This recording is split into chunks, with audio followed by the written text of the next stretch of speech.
Hey, I'm Tamara, and welcome to Many Roads Traveled.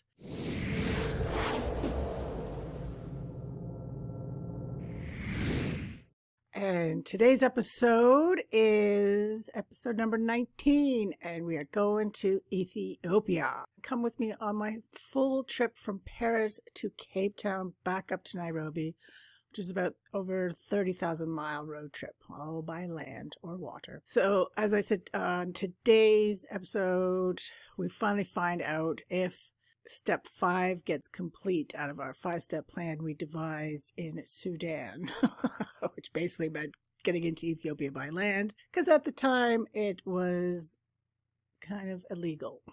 And just a little bit about Ethiopia. So it's one of the biggest population countries in Africa. I think there's over 108 million people there, and it's in the Horn of Africa. It's got quite a diverse history, culturally and geographically. There's about 80 ethnic groups and 80 different languages, although the main language or the official language is Amharic. And also geographically, I mean, you could go everywhere from the desert, which is on the east, and then you have the Simeon Mountains, as well as Lake Tana, which is the source of the Blue Nile, which then meets at Khartoum and then becomes the Nile, along with the White Nile coming up from Uganda, which I happen to go to both sources. So I follow the Nile quite a ways. And also, it has one of the hottest inhabited places in the world, which is called the Danakil Depression. And also, they also have these amazing churches, which are about 1,200 years old, that are carved out of the mountains, which is called Lalibela. So they have, Ethiopia has been practicing Christianity for a very long time. It's one of the first countries actually to embrace Christianity, especially in Africa. It was the first. And is also the home to the Rastafarians. So go Rasta. And it's one of two countries in Africa that was never colonized, the other one being Liberia. So it has kept its distinct African flavor, I guess, if you want to call it that. And like I said, there's many different ethnic tribes there. So it's quite a diverse country. Okay, so let's pick up where we left off on the last episode. And so day 117, we had left Massawa, which is on the coast, like Red Sea, and got a bus back into the capital, Asmara, in Eritrea. And like I said, before the last episode, we were there Independence Day. So it was like the newest country in the world, which was an amazing feeling, and it was a great vibe to be there at that time. And then, so we had our last kind of Eritrean Italian feast, because Eritrea was colonized by Italy, and it was a lot of the towns had Italian architecture. Like, you actually felt you were in Italy a lot of the times. It was quite bizarre. And of course, they had all the Italian food, which was really good, actually. So yeah, we had our feast and our last night in what I was calling the presidential suite in a nice hotel we were staying in. So the next day, 118, we're up at 5 in the morning, get to the bus station. We were supposed to leave at 5:30, but we did not end up leaving until about 6:30, and we're on our way to the Ethiopian border. To recap, step 5 of our 5-step plan was just getting into Ethiopia. So a couple hours later, we get to the Eritrean border, and we were in the Eritrean border for a couple hours just because they check everyone on the bus, but got through that no problem. And then with literally bated breath, everything crossed, fingers, toes, knees, we pull up to the Ethiopian border. I mean, we've been worried about this crossing for weeks. And yeah, so we pull up, and it's a dirt road with literally a string across it. Two kind of custom guys in shorts and just really casual didn't really know what to do with us because, like I said earlier, by land was technically illegal. So they hadn't seen any Westerners for a long time. And also this part of Eritrea and Ethiopia, that was, war for 30 years. So the border was definitely closed for a long, long time. So the custom guys didn't know what to do.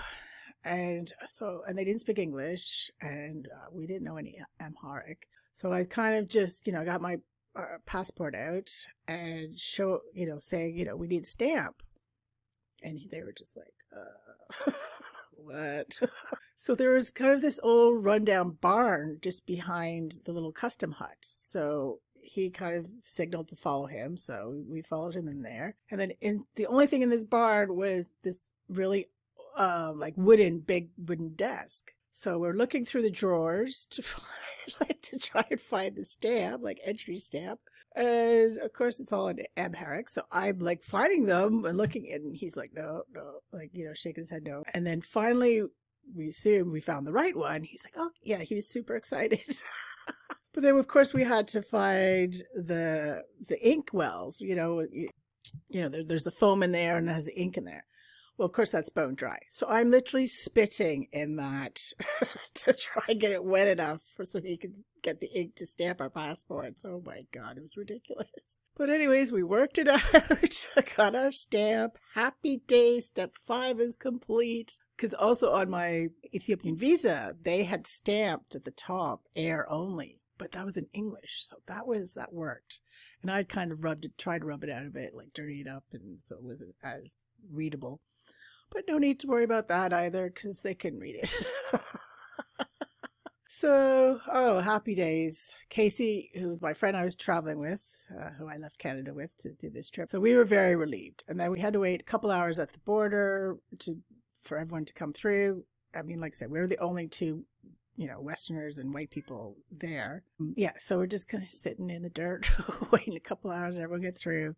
And then we also had met a really lovely Ethiopian guy who looked like Michael Jordan. Like, he wasn't as tall, but he looked so much like him. So I said that to him. I think he knew who Michael Jordan was, but I was like, so we'll just call you Mike. Is that okay? He was like, yeah, that's awesome. So we were chatting. He spoke really good English, so we were chatting to him for ages. And then finally the bus, everyone got through, and we get back on the bus. And so we get to this little town called Adwa, which is where Mike was from. And that's where the bus stopped. So he invited us to his place to meet his wife and kids, and they were super cute. And it was pretty much not much more than a mud hut, literally. Just such a nice man. And met his wife and the kids. I have a photo. It's just hilarious. I'm holding his youngest, and just the look on the kid's face is just like pretty much terrifying. Because again, this whole area, which is called Tigray, just hadn't seen many, white people before. So we were a novelty. That is for sure. Anyways, and then Mike ended up buying us lunch, bless him, and a couple Pepsis. And that's another thing. Throughout Sudan, Eritrea, and Ethiopia, especially Sudan, Ethiopia, kind of the only cold drinks you could get were Pepsis. So anywhere you went, you just hear Pepsis, Pepsis, Pepsis, Pepsis. Even to this day, when I hear Pepsi, I always think of that. And then another reminder, this is from 1993-94, this trip. So we're now in about mid-May 93. Yeah, so after we have our lunch and everything, we then got a minibus to the next town over called Axum. And I was not feeling great at that point. I also have a rare blood illness. And just, I don't know, so that can just flare up whenever it wants to. So yeah, was just exhausted, not feeling great. So we got to Axum about 5 p.m. and we just found a cheap hotel, went and grabbed something to eat at the kind of the only cheap place in town, which was called the Axum Hotel. Everywhere or anywhere we went, we were just stared at. Like, people would literally stop and stare and follow us sometimes, right? Especially kids. Like, kids would be either running away from us, screaming, or they'd be coming up to us and like try to hold my hand or fingers or touch my skin. I don't know, I had long curly hair and touch my hair. It was bizarre, definitely. Like I just remember saying to Casey, I'm like, oh my God, this is what it'd be like to be famous. I would hate to be famous. Just all that attention all the time. No way. Anyways, we just grabbed something to eat. So the next day, woke up with quite a few bites on me. I'm like, oh no. Wasn't quite sure where they're from, like what caused the bites, but it was not looking good. And on my way to go have breakfast, I was by myself, and I met this guy, came up to me and started talking to me, and it was fine. And then he's like, oh, let me buy you breakfast. So I was like, oh, okay, sure. So we went back to the Axum Hotel, and I just got some eggs, and he ordered injera and wat, and that's kind of the Ethiopian staple dishes. So injera is this really big. It's sour. This bread, like it's not like bread. Well, it's called tej. It's really quite thin, but it has all these holes in it. And I guess the authentic way to make it is they put it under rocks for 3 days and let the sun cook it. And it came out looking gray and really sour, and I just did not like it at all. I guess nowadays it's apparently better. I don't know. It's not my cup of tea, that's for sure. And then it could be made with different things like mutton or chicken or vegetables. Again, that really varies on the degree of niceness. And it's usually was quite spicy, kind of like a curry, but really some of them was super spicy and quite oily too. So wasn't a huge fan of the injera and wat myself. So talking to him, and he told me he'd worked for Ethiopian Airlines, and he only ended up bringing home about $70 US a month. Now at the time it was 5 bira, which is their local currency, to $1 US. 2020, it's about 35. There is a black market and you can get 20% more. It's up to you. So yeah, so we finished eating, and then he's just like, okay, so you pay for my breakfast. I was like, okay. I mean, I said, I don't mind paying for people and treating them. It's not a problem, but not when you invite me for a breakfast and then tell me I have to pay. But anyways, I did, and then went back to the hotel because Mike was coming to meet us at noon. So he picked us up and he took us to these 2 ancient churches.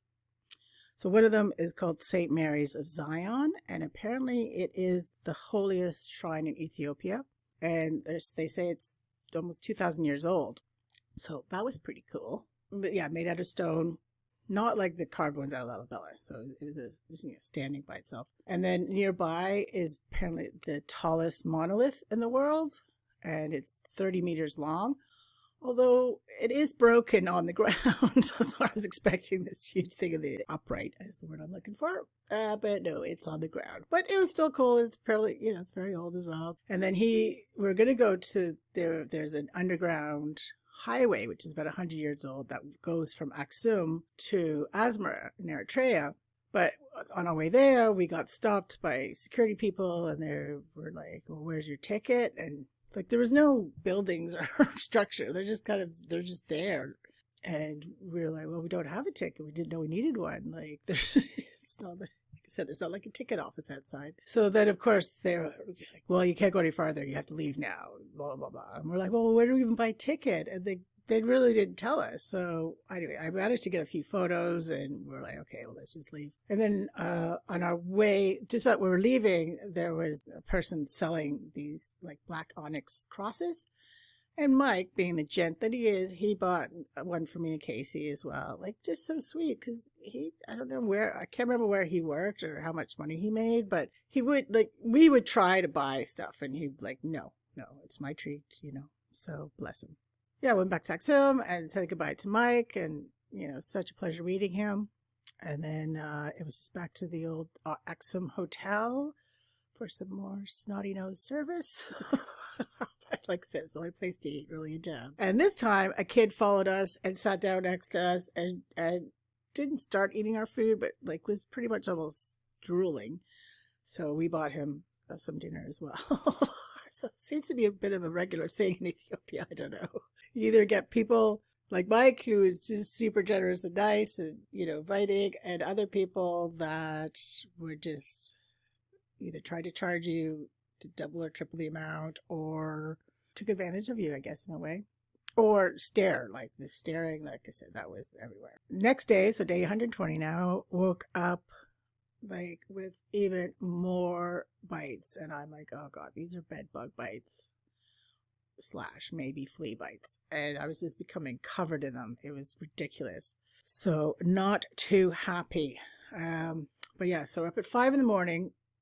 to get on a truck to take us to the next town, basically. Because it just seemed that was the only transport, especially up in that part, Tigray, that northwest part of Ethiopia. There seemed to be one truck that left at 5 a.m, and you got on it or you didn't. which meant you were going nowhere. So anyways, we get in this truck and we stopped in a couple more little towns along the way. And yeah, same people just going crazy when they saw us.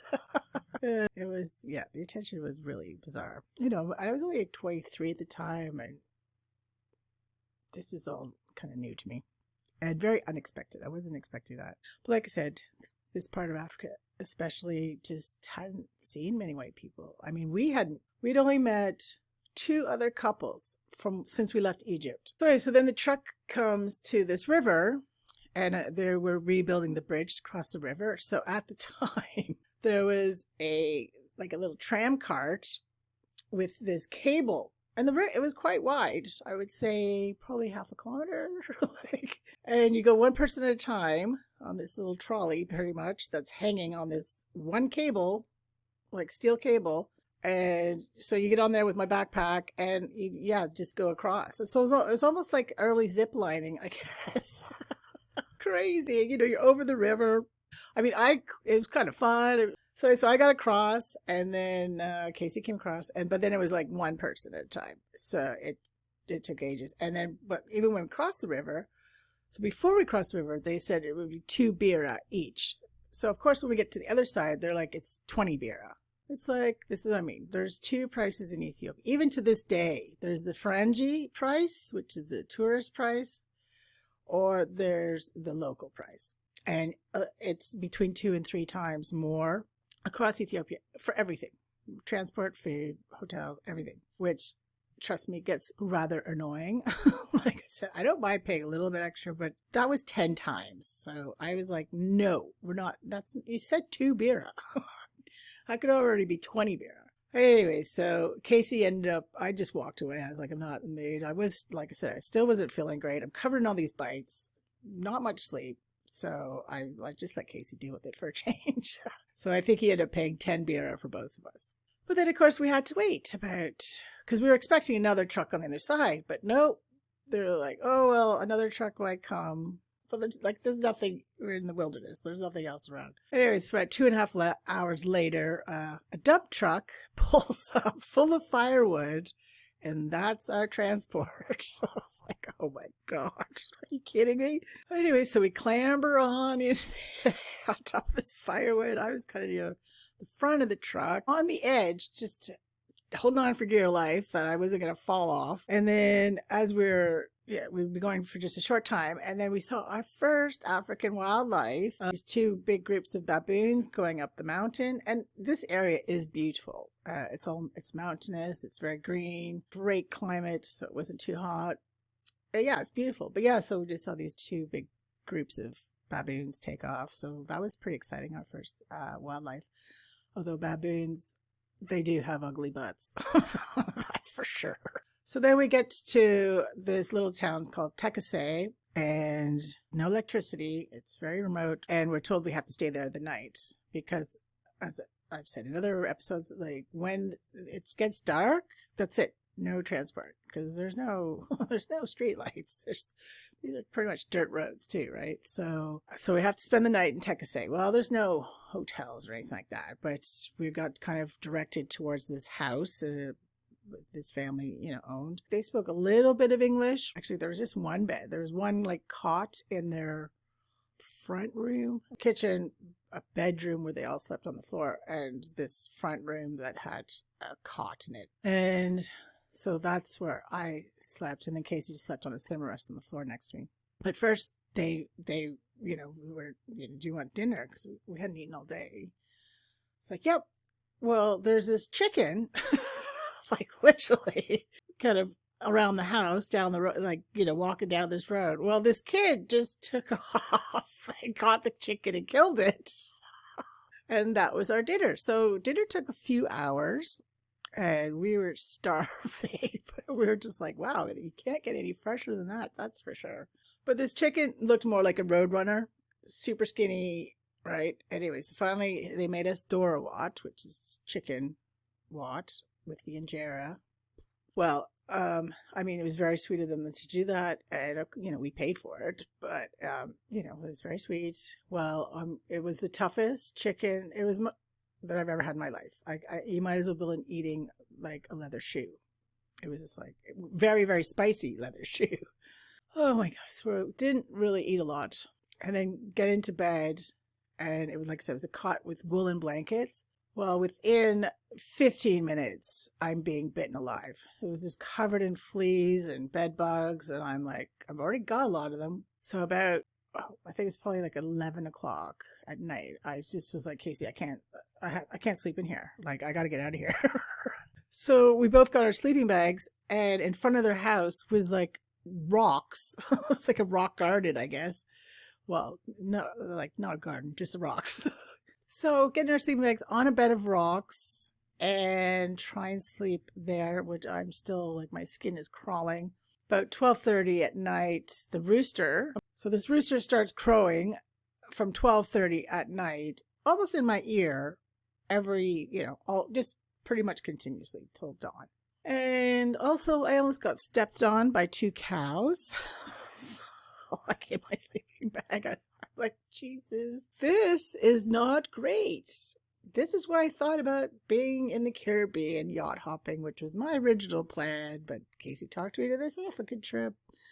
So yeah, times like this that I was just like, what the hell am I doing here? Jesus, this is just brutal. So basically, on no sleep, covered in bites, like my feet, legs, and shoulders were brutal, like literally just covered. It's like I had the worst case of chickenpox you'd ever seen. It was just driving me crazy. And of course, like no water to wash or anything like that. So I was like, okay, this is just so awesome. Finally, when I kind of got up at 5:30-ish or something, like Casey's nowhere to be found. I'm like, where the hell's he gone now?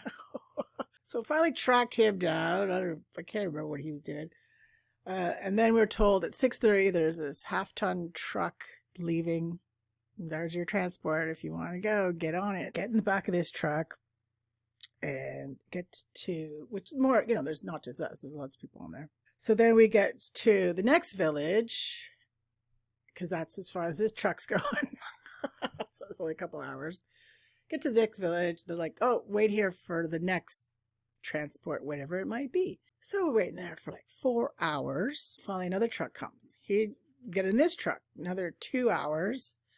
Oh, that's as far as this truck's going. So we get out. We're told to wait, so we're waiting about 2 hours, and then finally, local comes up who spoke some English. He's like, "Oh no! By the time you get to the next village, or like by the time the truck gets here and gets to the next village, it'll be dark. So you just have to stay here tonight." Oh my God, really? Okay, again, middle of nowhere. But there was 2 little, I call them motels, concrete buildings with concrete cells with 2 cots in them. That's what it was, really. So we get a room, and again, we're still hungry. We're like, but I look down, sitting on the cot, and I just see the bed bugs come out of this mattress onto my skin and crawl on my skin. I just lost it. I was like, I need to walk. Like, I can't handle it. Like, it felt like my skin was crawling all the time. So I spoke to the guy who owned my motel, and he was like, no water. But across the road, they might sell you a bucket of cold water. I'm like, fine. But at this point, it was dark, so it was nighttime. So I go across the road, and sitting behind the motel are these like 2 or 3 local guys, like drunk. And I'm like, didn't speak English. And I'm just saying, hey, I think I learned what water was in Amharic. And so I basically, said what I needed. I needed some water. They literally, got me a bucket of cold water, point about 50 feet into the backyard, the shrubs, whatever. And I could see this, decrepit wooden hut back there. And then, that's where you wash. I'm like, oh my gosh. Oh, and they gave me a little candle. That was my light. So I'm walking out with my bucket, soap, towel, a candle. Well, the door isn't even attached to this hut. Like, it was propped up. So I had to lift the whole door. Inside, it was like flat rock floor, which is just covered in algae. Like, seriously, I've got 3 drunk guys that, I don't really want to get naked, to be honest. But I gotta wash myself because it's driving me crazy. So I pull the door to, pick up the door, pull it back to me, got my candle, and there's a little shelf. Get my clothes off, I have my bucket with a cup, right? I'm putting that over me. I'm like, oh my God. I look down and there's just like cockroaches, 2 3-inch cockroaches scattering everywhere, like over my feet. And I'm like, oh, I'm literally going to lose my mind right now.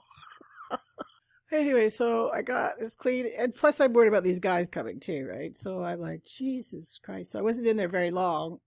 Got as clean as I possibly could, but knowing that I got to go back to this cot, which is covered in bed bugs. So kind of was pointless, but I just needed to do it for my own sanity. Yeah, so then of course, just as we're like, turn on the lights, gonna try to get some sleep, music just starts blaring till 2 a.m. Like, this is just torture, basically. And of course, we're up at 5:30 in the morning to get on our next truck to get to our next destination. But you're going to have to wait till next episode to hear about that. Because trust me, I am very lucky to be alive.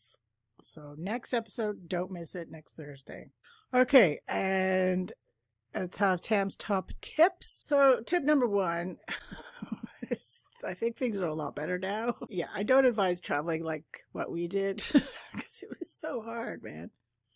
As I said, Ethiopia, it's very diverse, and it's also the home of human beings, apparently, because they have found the oldest hominid, which is the predecessor to Homo sapien, in Ethiopia. And they called it Lucy because I guess when they were excavating it in Ethiopia, they had Lucy in the Sky with Diamonds, the Beatles song, playing for 24 hours or something like that. Anyway, so they called it Lucy. And they reckon Lucy is 3.2 million years old. And I did actually get to see it in a museum in Addis Ababa, actually. And like I said, Ethiopia, like, it is a very diverse country. There's lots to do and see there. I would recommend it now. And I've, met other travelers, or I've seen other travel blogs, stuff like that. And people just loved it. This part of Ethiopia was just not great for me. Okay, and also tip number 2, it's much easier to get a visa than when I was there. However, you still can't travel by land from Eritrea. That border is closed to foreigners. However, the Sudan, Djibouti, Somaliland, and Kenyan border are open by land. And you can get an e-visa online if you just go to the Ethiopian government website. Apparently really easy. It's $52 for 30 days or $72 for 90 days. It can take up to 3 days. But easy. Although with the e-visa, you do have to fly into Addis Ababa. So if you are thinking about going by land, then you need to go to an Ethiopian embassy and get your visa that way. Okay, and tip number 2, I would say kind of the ideal times to visit, or like the high season anyways, November to January. So I would recommend to go kind of September, October, or February, March. I mean, we were there in May, which is technically the rainy season. Didn't really affect us too much. So that is another option because it'll be cheaper probably and less people. Okay, and still part of tip number 2.